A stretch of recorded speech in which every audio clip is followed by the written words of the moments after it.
तर आता आपल्याला 30 नंबरचा क्वेश्चन सॉल्व करायचा आहे. तर त्यात दिलेलं आहे 2 rings of radius capital R and NR made up of same material. दोघांचं मटेरियल सेम दिलेलं आहे. Have the ratio of moment of inertia about an axis passing through its centre and perpendicular to its plane is 1:8. तर याचा जो ratio दिलेला आहे तो दिलेला आहे 1:8 दिलेला आहे. 1/8 मोमेंट ऑफ इनर्शियाचा ratio. The value of N is, तर आपल्याला N फाईंड करायचं आहे. आणि ब्रॅकेटमध्ये एक टर्म महत्त्वाची दिलेली ती म्हणजे काय, mass per unit length is constant असणार. मासला Lने डिवाइड केलं तर ते काय असणार, कॉन्स्टंट.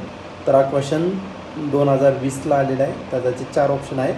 पहिला आहे A option 1, B option 3, C option 4 आणि D ऑप्शन जे आहे ते 2.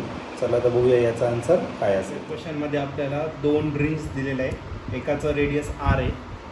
फर्स्ट रिंग आहे ज्याची रेडियस R इतकं आहे. दुसरी जी रिंग आहे त्याचे रेडियस किती येतं, NR इतकी दिलेली आहे. ओके, NR एवढी त्याची दुसऱ्याची रेडियस दिलेली आहे. अशा 2 तुम्हाला रिंग्स या ठिकाणी प्रोव्हाइड केलेल्या आहे. दोन्ही सेम मटेरियलपासून बनलेले आहे आणि त्यांचा ratio of moment of inertia सेंटरला जो रेशो आहे, रेशो मोमेंट ऑफ इनर्शियाचा जो रेशो आहे I1/I2, तर तो आहे 1:8. 1/8 दिलेला आहे. द व्हॅल्यू ऑफ N आपल्याला फाइंड करायचं आहे. मास पर युनिट लेंथ या ठिकाणी काय दिलेलं आहे, कॉन्स्टंट दिलेलं आहे. What is mass per unit length, तो आपण रिप्रेझेंट केला तर लेटर लॅम्बडाने रिप्रेझेंट करतो आणि तो असेल मास पर युनिट का असेल तर लेंथ असेल.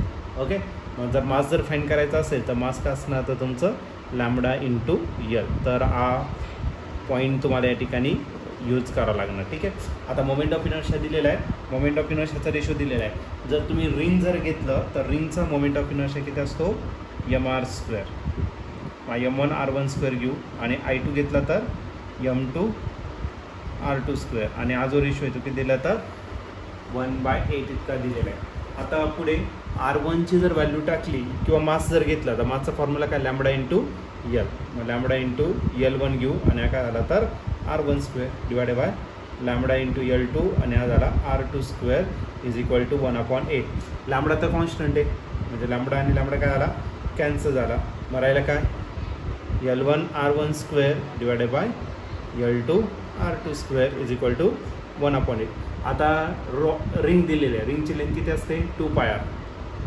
सर्कम्फरन्स इतकं 2πr1 घेऊ आणि इंटू परत काय राहील R1² डिवायडेड बाय 2π हा झाला R2 आणि पुन्हा काय आला तर R2² झाला 1/8 झाला. हा 2π आणि इथला 2π काय झाला, cancel.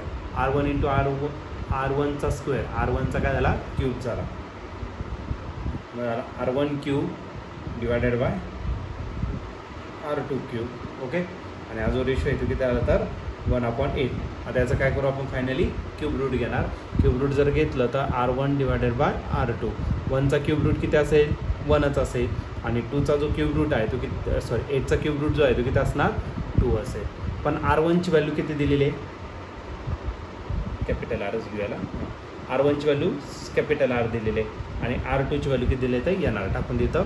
R1 is replace bye R आणि R2 is replace by NR is equal to 1/2. RR काय झाला, कॅन्सल. म्हणजे 1/Nची व्हॅल्यू 1/2 आली. म्हणजे याचा अर्थ काय, तर Nची व्हॅल्यू आली तुमची 2.